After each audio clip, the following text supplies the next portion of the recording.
Hello बच्चों, welcome back. पिछले video में मैंने जो वीडियो डाला था 1 घंटे के आसपास वीडियो था वो। उस वीडियो में मैंने टेंसेस के बारे में बात की थी। आप लोगों को, जिन लोगों ने देखा है उनको आइडिया हुआ होगा कि थोड़ा सा पुराना वीडियो था वो, बट वो टेंसेस मैंने पढ़ाए हुए थे तो मुझे लगा कि दोबारा पढ़ाने का कोई औचित्य नहीं है, कोई मतलब नहीं है। तो वहाँ उस वीडियो में मैंने पास्ट परफेक्ट टेंस तक बताया है। इससे पहले कि हम पढ़ना शुरू करें आगे, मैं आपको 2-3 छोटी बातें बता दूं कि अभी हम सीक्वेंस ऑफ टेंसेस नहीं पढ़ रहे हैं, अभी हम सिर्फ टेंस पढ़ रहे हैं। आज खत्म कर देंगे इसको हम। टेंसेस की स्ट्रक्चर्स अगर आपको समझनी है अच्छे से, ताकि आप रटे नहीं उनको, आप उनको समझें, तो आप वो पुराना जो वीडियो है जो मैंने लास्ट वीडियो डाला है इससे पहले, उसको ज़रूर देखना और चैनल को सब्सक्राइब भी कर लेना ताकि कोई वीडियो मिस ना हो आपसे। और इस बात की मैं गारंटी देता हूँ कि वो वीडियो देखने के बाद और ये वीडियो देखने के बाद फ्यूचर में टेंसेस से प्रॉब्लम जो है जितनी भी आती हैं वो आपको कोई नहीं आएगी, है ना। तो उस वीडियो को आप जरूर देखना अगर आप रीड की तैयारी सीरियसली कर रहे हैं और फर्स्ट रीड की तैयारी सीरियसली कर रहे हैं। उस वीडियो को एक बार जरूर देख लेना आपको। ओके, तो हम शुरू करते हैं। हम बात करेंगे आज पास्ट परफेक्ट कंटिन्यूअस टेंस की, पास्ट परफेक्ट कंटिन्यूअस टेंस की। और जैसा कि मैं बताता आ रहा हूं आपको कि हमें जो टेंस में शब्द आ रहे हैं, 3 शब्द आ रहे हैं, तो जितने शब्द आएंगे उन शब्दों को हम देखेंगे और उनके हिसाब से वर्ब लगाते जाएंगे। हम उल्टे से शुरू करेंगे। कंटिन्यूअस है तो कंटिन्यूअस का मतलब है कि हमें इसमें आईएनजी फॉर्म लगानी जरूरी है। ये मैंने पिछले वीडियो में बताया भी था कि कोई भी टेंस कंटिन्यूअस हो तो आईएनजी फॉर्म आएगी। आईएनजी फॉर्म बिना बी के नहीं आएगी। बी से मेरा मतलब है बी फॉर्म। बी फॉर्म के 5 रूप होते हैं, इज, आर, एम, वॉज और वर। उन 5 में से कोई एक आएगा, या बी के 2 रूप भी हैं, बीइंग और बीइंग, उनमें से कोई आ सकता है। अच्छा, परफेक्ट टेंस है तो परफेक्ट टेंस का मतलब है कि यहाँ पर बच्चों हैव फॉर्म आएगी, और यहाँ पे हैव नहीं आएगा, हैव फॉर्म आएगी। हैव फॉर्म का मतलब होता है हैज, हैव या हैड। कोई भी टेंस परफेक्ट होता है तो उसमें हैव फॉर्म जरूर आती है। अब यहाँ पर हैव का कौन सा रूप आएगा वो देखने के लिए हम लास्ट शब्द देखेंगे, पास्ट। पास्ट में has, have, had, has, have, had में से एक शब्द पास्ट का है केवल, और वो है हैड। तो इसका मतलब यहाँ पर हैव नहीं आएगा, हैड आएगा। अब बच्चों प्रॉब्लम क्या है कि फर्स्ट फॉर्म के पहले बी लगा हुआ सही है, कोई दिक्कत नहीं है, इसको कोई प्रॉब्लम नहीं है और इसको भी कोई प्रॉब्लम नहीं है। लेकिन हैड के बाद हमेशा वर्ब की थर्ड फॉर्म आती है, तो इसका मतलब हैड को प्रॉब्लम है इस बात से कि बी क्यों आ रहा है। तो हम क्या करेंगे, यहाँ पर बी लगा देंगे, तो हैड भी आईएनजी फॉर्म बन जाएगा। अब हम स्ट्रक्चर की बात करते हैं, यहाँ पे देखते हैं पॉजिटिव वाक्य। सब्जेक्ट आ जाएगा, हेल्पिंग वर्ब जो है वो क्या होगी बच्चों, हैड। उसके बाद क्या आ जाएगा, बीन, वर्ब की first form ING, plus object है तो लगा दो वरना कोई जरूरी नहीं है।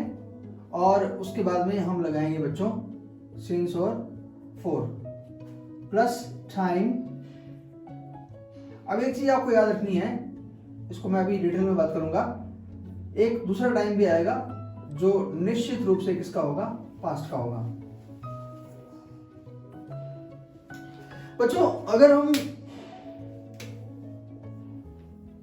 सिर्फ पास्ट परफेक्ट कंटिन्यूअस टेंस की बात करें तो ये दूसरा टाइम जो है पास्ट का, ये आना कोई जरूरी नहीं है। लेकिन हम बात कर रहे हैं एग्जाम की, हम बात कर रहे हैं एग्जाम की कि रीट में या फर्स्ट रीट में अगर क्वेश्चन आते हैं तो कैसे आएंगे, तो उस समय पर ये दूसरा वाला पास्ट आना जरूरी हो जाएगा।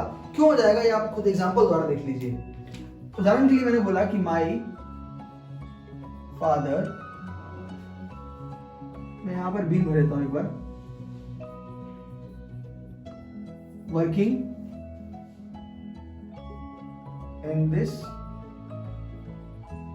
Factory for 10 years। मान लीजिए ये सेंटेंस इतना ही आता है और वो आपको बोलता है कि इसमें वर्ब की फॉर्म भरो, क्योंकि वर्ब की फॉर्म तो आपको भरनी है, वो तो आपको दे नहीं रखी।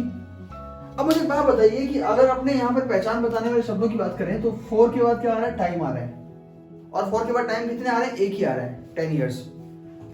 तो मुझे एक बात बताइए, मैं यहाँ पे हैड क्यों भरूंगा, मैं यहाँ पे हैज क्यों नहीं भरूंगा कि मेरे पिताजी 10 साल से इस फैक्ट्री में काम कर रहे थे, क्यों बोलूंगा मैं ये बोलूंगा ना मेरे पिताजी इस फैक्ट्री में 10 साल से काम कर रहे हैं, क्योंकि मेरे पास कोई रीजन नहीं है ये बोलने का कि मेरे पिताजी 10 साल से काम कर रहे थे। वो रीजन कौन देगा आपको, वो रीजन आपको ये दूसरा टाइम देगा। तो पेपर के हिसाब से ये दूसरा टाइम आना जरूरी है। लेकिन जनरली सेंटेंस अगर आप बनाना चाहो बोलचाल की भाषा में या लिखने में भी, तो भी इस दूसरे टाइम के आने की कोई आवश्यकता नहीं होती है। यहाँ पेपर में आवश्यकता होगी। उदाहरण के लिए मैंने लिख दिया इन 1999 में। तो अब आप चाहकर भी ये नहीं बोल पाएंगे कि 1999 में मेरे पिताजी इस फैक्ट्री में 10 साल से काम कर रहे हैं, बिकॉज 1999 में वो काम कर रहे थे। तो ये दूसरा टाइम जो आया, सेकंड टाइम, जो कि पास्ट का है, इसके आने के कारण आप यहाँ पे क्या बोलोगे? हैड बोलोगे, हैड बीन वर्किंग, है ना। तो ये आपको विशेष ध्यान रखना है इस बात का कि पास्ट परफेक्ट कंटिन्यूअस टेंस अगर पेपर में आए तो पेपर में आपको उसकी पहचान तभी पता लगेगी जब उसमें एक सिंस फॉर के बाद टाइम वो फिर एक दूसरा टाइम और दे रखा हो जो आपको क्या बताएगा कि ये पास्ट है, प्रेजेंट नहीं है। ओके, तो बिकॉज आपको पहले ही वीडियो में मैंने बहुत सारी स्ट्रक्चर्स बताई हैं, इसलिए हम एक एक स्ट्रक्चर देखते जाएंगे, ज़्यादा स्ट्रक्चर्स नहीं देखेंगे हम, क्योंकि हमें सीक्वेंस ऑफ टेंस पढ़ना है। ये तो सिर्फ आपको मैं टेंस की स्ट्रक्चर्स बता रहा हूँ। नेगेटिव का मैंने क्या बताया था बच्चों आपको कि नेगेटिव में नोट लगाना होता है, और हेल्पिंग वर्ब लगी हुई है फिर तो कोई दिक्कत ही नहीं है। आपको नोट लगाना है नंबर 3 पे, 1, 2 और 3, यहाँ पे नोट आ जाएगा। सेंटेंस क्या बन जाएगा? My father had not been working in this factory for 10 years in 1999। 1999 में मेरे पिताजी इस फैक्ट्री में 10 साल से काम नहीं कर रहे थे। मतलब उनको काम छोड़े हुए कितने साल हो गए थे? 10 साल हो गए थे। ओके, तो इसकी स्ट्रक्चर वगैरह आप खुद लिख सकते हैं नोटबुक में अगर आप कॉपी करते हैं तो। अब बात करते हैं इंट्रोगेटिव की, और मैंने आपको बताया था कल कि इंट्रोगेटिव, आई फॉर इंट्रोगेटिव के लिए आई फॉर इन्वर्जन जरूरी है। इन्वर्जन का शाब्दिक अर्थ क्या बताया था मैंने आपको? शाब्दिक अर्थ देसी भाषा में उल्टा पुल्टा, मतलब आप सब्जेक्ट और हेल्पिंग वर्ब का नेचुरल क्रम उल्टा पुल्टा कर दो। नेचुरल क्रम क्या होता है? नेचुरल क्रम ये होता है सब्जेक्ट और हेल्पिंग वर्ब बाद में आती है, आप इसको पहले ले आओ अगर हेल्पिंग वर्ब को, और सब्जेक्ट को बाद में ले जाओ, तो ये इन्वर्जन होगा। क्या होगा? इन्वर्जन। और इन्वर्जन होगा तो इंट्रोगेटिव बन जाएगा इसमें, है ना। और कल बताया था मैंने आपको, वैसे इन्वर्जन होना इंट्रोगेटिव की गारंटी नहीं है, लेकिन इंट्रोगेटिव के लिए इन्वर्जन होना जरूरी है। तो क्या करेंगे हम सबसे पहले हेड को लेंगे, फिर आ जाएगा आपका सब्जेक्ट, फिर आ जाएगा आपका बीन, वर्ब की फर्स्ट फॉर्म, आईएनजी, ऑब्जेक्ट है तो लगा दो वरना कोई जरूरी नहीं है, plus since for, plus time, plus एक और टाइम, टाइम 2 बोल दिया इसको मैंने, जो कि किसका होगा? पास्ट, और इसका आगे इंट्रोगेटिव आ जाएगा। ये जो टाइम है ये डायरेक्टली भी आ सकता है और ये वर्ब की सेकंड फॉर्म के रूप में भी आ सकता है। For example, had the child been crying for 2 hours when you reached home। जब तुम घर पहुंचे तो क्या बच्चा 2 घंटे से रो रहा था? तो हमने देखा यहाँ पे 4 प्लस टाइम आ रहे हैं, पहला समय आ गया। दूसरा समय आपको देखिए यहाँ पे सीधा नहीं आया 1999 या पास का, दूसरा समय जो आया है वो वर्ब की सेकंड फॉर्म के रूप में आया है। लेकिन हम जानते हैं कि वर्ब की सेकंड फॉर्म जो होती है उसका कनेक्शन किससे है? पास्ट से है। तो जब वैन लगाकर सेकंड फॉर्म दे रखी है तो हम समझ गए कि ये पास्ट टाइम की बात कर रहा है। हम समझ गए कि वो कह रहा है कि जब तुम घर पहुंचे थे तब बच्चा 2 घंटे से रो रहा था क्या? तो हम सेकंड टाइम देखकर ही यहाँ पर हेड लगाएंगे। अगर सेकंड टाइम नहीं हुआ यहाँ पे, सीधा यहाँ पे क्वेश्चन मार्क हो गया, तो फिर यहाँ पे हेड नहीं हैज आएगा। क्या बच्चा 2 घंटे से रो रहा है ना? ये बात आप याद रखिएगा। और मैं आपको फिर से रिक्वेस्ट कर दूं कि अगर आपने कल वाला वीडियो जो 1 घंटे का वीडियो है, इससे पहले का वीडियो रीड की प्लेलिस्ट में भी आप देख सकते हैं, वो नहीं देखा है तो आपको आज का वीडियो समझ में थोड़ा सा कम आएगा। तो आई रिक्वेस्ट यू कि आप वो वीडियो पहले जरूर देख लीजिए, क्योंकि उसमें बेसिक बातें, कुछ बहुत ही बेसिक बातें जो है वो मैंने बताई हैं आपको। ओके, उसके बाद बात आती है किसकी? नेगेटिव इंट्रोगेटिव की, या इंट्रोगेटिव नेगेटिव की। तो इंट्रोगेटिव जो है ही, इसको नोट लगा देंगे तो क्या बन जाएगा? नेगेटिव इंट्रोगेटिव बन जाएगा। तो 1, 2 और नंबर 3 पे 3 गिन के क्या लगा देंगे हम? नोट लगा देंगे। तो ये क्या बन जाएगा? नेगेटिव इंट्रोगेटिव बन जाएगा। तो had the child not been crying for 2 hours when you reached home? क्या बच्चा जब तुम घर पहुंचे तो 2 घंटे से नहीं रो रहा था? तो ये सेंटेंसेस हैं, और जरूरी नहीं है कि सारे सेंटेंसेस हमारे बोलचाल की भाषा में काम आते हों। ये बात हम बहुत जल्दी देखने वाले हैं, फ्यूचर में हम देखने वाले हैं ये बात, क्योंकि फ्यूचर जो है उसमें फ्यूचर कंटिन्यूस भी कंपैरेटिवली कम यूज होता है, और फ्यूचर परफेक्ट कंटिन्यूस तो इतना कम यूज होता है कि बहुत सारी बुक्स में, अच्छी बुक्स में उसकी एंट्री ही नहीं है फ्यूचर परफेक्ट कंटिन्यूस की। ओके, तो इससे आप समझ सकते हैं कि कितना कम यूज होता है। मैं आपको एग्जांपल भी दूंगा, हालांकि ज़्यादा फोकस नहीं करेंगे उस पर हम। तो इसको मैं कर रहा हूँ इरेज, और ये हमारा पास्ट जो है वो क्या हो गया, फिनिश हो गया। पास्ट परफेक्ट कंटिन्यूस हमें बताता है कि कोई काम पास्ट में चल रहा था, लेकिन ये भी पता होता है कि कितने समय से चल रहा था।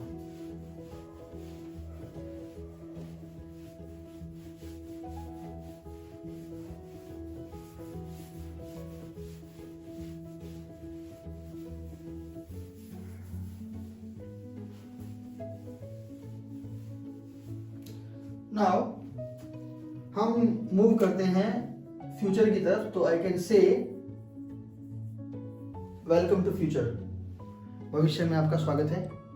फ्यूचर जो है मैंने आपको कहा था कि एक टेंस नहीं है, it's an aspect of time, समय का एक पक्ष है। लेकिन हाँ, इसमें भी वो सब डिवीजन है, हालांकि इसके रूल्स उतने फिक्स नहीं है जितने कि पास्ट और प्रेजेंट के थे। तो फ्यूचर में भी सबसे पहले नंबर में हम क्या पढ़ने वाले हैं बच्चों, इंडेफिनिट पढ़ने वाले हैं। और आप देखिएगा यहीं से ही पहले से ही जो है वो अंतर दिखने शुरू हो जाएंगे आपको पॉजिटिव वाक्यों में। पॉजिटिव वाक्यों में आपने देखा था कि प्रेजेंट और पास्ट जो होते हैं उनमें दोनों में ही इंडेफिनिट में पॉजिटिव वाक्यों में कोई हेल्पिंग वर्ब नहीं आई थी। प्रेजेंट में हमने फर्स्ट फॉर्म यूज की थी और पास्ट में हमने सेकंड फॉर्म यूज की थी। लेकिन यहाँ शुरू से ही हेल्पिंग वर्ब आएगी, और हेल्पिंग वर्ब भी कौन सी आएगी, उधार मांगी हुई, विल और शैल। ओके, तो अपन अभी एक बार लिख लेते हैं इसको। सब्जेक्ट हेल्पिंग वर्ब के रूप में क्या आएगा यहाँ पे, विल या शैल। और विल शैल चूंकि मॉडल्स हैं तो इनके बाद बेस फॉर्म आती है, और बेस फॉर्म थोड़ा कंफ्यूजन पैदा करेगी, इसलिए मैं इसको यहाँ पे फर्स्ट फॉर्म लिख रहा हूँ। ठीक है, first form without any S और ईएस और आईएनजी। उसके बाद में आएगा आपका ऑब्जेक्ट, यदि है तो लगा दो, वरना कोई जरूरी नहीं होता है। ओके, नाउ जहां तक बात है विल कब आएगा और शैल कब आएगा, तो सिंपल, प्रीटी सिंपल, कि विल जो होता है, शैल जो होता है सॉरी, वो आई और वी के साथ आता है। बाकी सबके साथ आपको लगाना है क्या, विल लगाना है। पहली बात, अधूरी बात है भी ये, इसी से कोई कंक्लूजन मत निकालना। ये तो अगर आपको फ्यूचरिटी की बात करनी हो, टेंस की बात करनी हो, या समय की बात करनी हो फ्यूचर के, तब ये नियम लागू होगा कि आई और वी के साथ शैल, बाकी सबके साथ विल। लेकिन चूंकि विल और शैल मॉडल भी हैं, तो वो अपनी मॉडलिटी को या मॉडल होने के भाव को छोड़ नहीं सकते हैं। तो इसका मतलब ये हुआ कि इसके अलावा भी कुछ हो सकता है। मैं आपको एक एग्जांपल लिख के बताता हूं। आई शैल स्पीक ट्रूथ। अब मैंने यहाँ पे आई के साथ शैल यूज किया, जो कि फ्यूचरिटी के अकॉर्डिंग बिल्कुल सही है। तो इसका मतलब मैं केवल आपको एक इंडिकेशन दे रहा हूँ, केवल आपको बता रहा हूँ फ्यूचरिटी के बारे में कि मैं सच बोलूंगा, दैट्स इट, और कुछ नहीं। बट इफ आई से आई विल स्पीक ट्रूथ, तो यहां पर मैं फ्यूचरिटी की तुलना में मॉडलिटी शो कर रहा हूं, मॉडल होने का भाव शो कर रहा हूं। और विल जो होता है, वैसे तो बहुत सारे काम है विल के, वो डिटर्मिनेशन शो करता है, दृढ़ संकल्प शो करता है ना। तो इसका मतलब ये हुआ कि ये बोलने वाला क्या कह रहा है कि मैं सच बोलूंगा, तेरे को जो करना है कर लेना, है ना। तो यहां पर वो मॉडलिटी का भाव है। इसी तरह से अगर मैं बोलूं कि he will speak truth, वह सच बोलेगा, तो ही के साथ विल का प्रयोग जो है वो नॉर्मल है, बिल्कुल आप देख सकते हैं। आई वी के अलावा सबके साथ विल आता है। इसका मतलब ये फ्यूचरिटी की बात हो रही है, मेरी उससे बात हो गई और वो कह रहा है कि वो सच बोलेगा। ओके, बट इफ आई से he shall speak truth, तो यहाँ पर देखिए बच्चों, ही के साथ शैल नॉर्मल नहीं है, तो इसका मतलब ये मॉडलिटी है। और मॉडलिटी होगी मतलब मॉडल का भाव होगा, तो शैल जो है वो, वैसे शैल के भी एक से अधिक कार्य हैं, लेकिन शैल जो है वो जनरली थ्रेट या वार्निंग शो करता है, धमकी या चेतावनी। ओके, तो ही शैल स्पीक ट्रूथ, उसे सच बोलना होगा, मतलब उसे बोल देना कि अगर उसने 5 बजे से पहले सच नहीं बोला अदालत में, तो 5 बजे के बाद फिर देवा की अदालत शुरू हो जाएगी, है ना। तो मतलब एक तरह से थ्रेट है ये। तो यहाँ पर ये जो दो, फर्स्ट और थर्ड, ये दोनों जो है वो फ्यूचरिटी शो कर रहे हैं, और ये दोनों जो है वो मॉडलिटी शो कर रहे हैं, मॉडल होने का भाव शो कर रहे हैं। तो गलत नहीं होंगे, लेकिन आपको सिर्फ एक बात याद रखनी है कि चूंकि हम टेंसेस की बात कर रहे हैं, टाइम की बात कर रहे हैं, मॉडल्स की बात फिलहाल हम नहीं कर रहे हैं, तो आपको याद रखना है कि आई और वी के साथ शैल आता है, बाकी सबके साथ विल आता है। ठीक है, ये चीज आपको जरूर याद रखनी है। अच्छा, नेगेटिव की बात करें तो नेगेटिव में आपको नोट लगाना है बस, और क्या करना है, तो आप 2 गिन लो और नंबर 3 पे क्या लगा दो, आप नोट लगा दो। और जैसे आप नंबर 3 पे नोट लगाओगे तो ये क्या बन जाएगा, नेगेटिव बन जाएगा। आप इस स्ट्रक्चर को कॉपी कर सकते हैं, आप घर पे पढ़ रहे हैं तो अगर आपने कहीं पे लंबी चौड़ी मोटी मोटी फीस नहीं दी है किसी को और आप फ्री पढ़ रहे हैं तो आप कॉपी कर लेना इसको, है ना। और हाँ, अगर आपने लंबी चौड़ी फीस दे दी है तो भी मुझे पता है क्या होने वाला है। बहुत जितने भी कोचिंग इंस्टीट्यूट्स हैं ऑनलाइन पढ़ा रहे हैं, जो अच्छा पढ़ा रहे हैं सब लोग, लेकिन इंग्लिश की हालत क्या है मैं देख रहा हूँ, है ना। ऑनलाइन वीडियोस मैंने देखे हैं खूब सारे, तो बहुत ही मामला गड़बड़ है। तो आप लोग जो हैं फोकस करिए और मैं आपको जो बता रहा हूँ पढ़ते रहिए। पेट में कहीं भी कोई दिक्कत नहीं आएगी, फर्स्ट ग्रेड में कहीं भी कोई दिक्कत नहीं आएगी। Interrogative, I for interrogative, I for inversion, बार बार लिखूंगा मैं ताकि आपको याद हो जाए बिल्कुल। इंट्रोगेटिव इन्वर्जन है तो उल्टा पुल्टा होगा, लेकिन आपको एक बात फिर याद रखनी है कि अभी तक हम क्या कर रहे थे, इन्वर्जन में जो भी हेल्पिंग वर्ब थी, डू डज हो, चाहे वो इज आर एम हो, चाहे वॉज वर हो, सारी की सारी हेल्पिंग वर्ब शुरू में आ सकती थी और आती थी। लेकिन यहां पर आपको विल लगाना है शुरू में, शैल आप नहीं लगाएंगे। अगर आप शैल लगाएंगे तो सेंटेंस तो गलत नहीं होगा वो, लेकिन शैल जो है वो शुरू में आता है तो वो मॉडलिटी शो करेगा और फिर वो चाहिए वाला भाव शो करेगा, वो फ्यूचरिटी वाला भाव शो नहीं करेगा। आप में से कुछ लोगों के पास लिटरेचर रहा हो तो आपने पोएम पढ़ी होगी विलियम शेक्सपियर की, shall I compare thee to a summer's day, क्या मुझे तुम्हारी तुलना समर के दिन से करनी चाहिए। इसका मतलब ये नहीं है कि क्या मैं तुम्हारी तुलना समर के दिन से करूंगा, है ना, ऐसा नहीं है। तो इसका मतलब ये होगा कि आपको शैल नहीं लगाना है, शैल लगाओगे तो फिर वो चाहिए वाला भाव आ जाएगा। तो आपको टेंस अगर बनाना है, आपको टाइम बताना है अगर, तो आपको विल लगाना पड़ेगा। विल प्लस सब्जेक्ट कोई भी हो जाए, प्लस वर्ब की फर्स्ट फॉर्म प्लस ऑब्जेक्ट है तो लगा दो, वरना कोई जरूरी नहीं है। ओके, तो अब यहाँ पर चाहे यू हो चाहे वी हो, ठीक है, विल आएगा।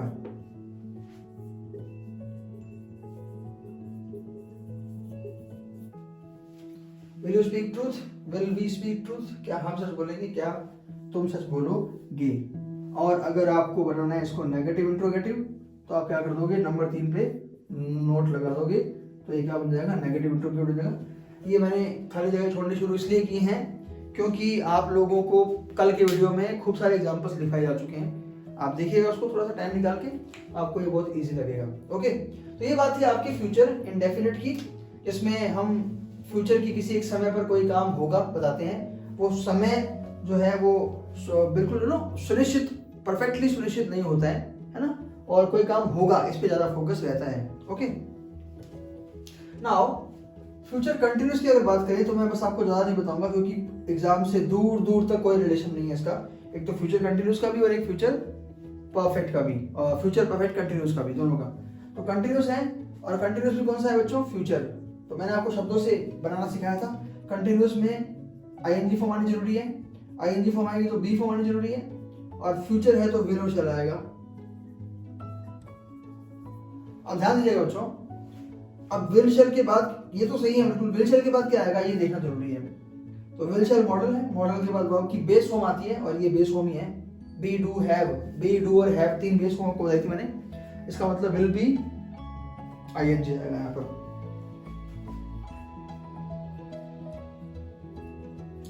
Subject will shall be, verb की फर्स्ट फॉर्म आईएनजी, ऑब्जेक्ट तो लगा दो वरना कोई जरूरी नहीं। नाउ अब आपको एक बात याद रखनी है कि जब ये सीक्वेंस ऑफ टेंस में हमें पढ़ना पड़ेगा तो उसमें आगे कुछ समय भी दे रखे होंगे, ठीक है। वो समय की बात अपन सीक्वेंस ऑफ टेंस में करेंगे जो कि कल के वीडियो में होगा। आज अपन खत्म करना चाह रहे हैं इसको। तो सेंटेंस कैसे बनेंगे, आई शैल बी स्पीकिंग ट्रूथ, मैं सच बोल रहा होऊंगा। कब बोल रहा होऊंगा बताएंगे बाद में आपको। He will be enjoying dinner, वह डिनर एंजॉय कर रहा होगा। कब कर रहा होगा बताएंगे आपको बाद में।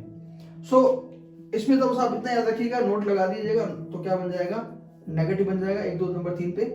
और इंट्रोगेटिव भी आप खुद बना लेना, क्योंकि ये बिल्कुल भी महत्वपूर्ण नहीं है पेपर के पॉइंट ऑफ व्यू से, तो मैं इसको यहीं पे ख़त्म कर रहा हूँ। आप पुराने एग्जाम्पल देखकर, पुराने वीडियो को देखकर इसको बना सकते हो। तो जो आखिरी इंपॉर्टेंट टेंस है हमारा वो है फ्यूचर परफेक्ट टेंस। इसके बारे में मैं आपको बता दूं, क्योंकि जब हम लोग सीक्वेंस ऑफ टेंस पढ़ेंगे तो हम बहुत सारी बातें पढ़ेंगे, हमें बहुत सारी बातें पढ़नी पड़ेंगी कि पेपर में क्वेश्चन कैसे आएंगे और उनका सोल्यूशन कैसे करना है।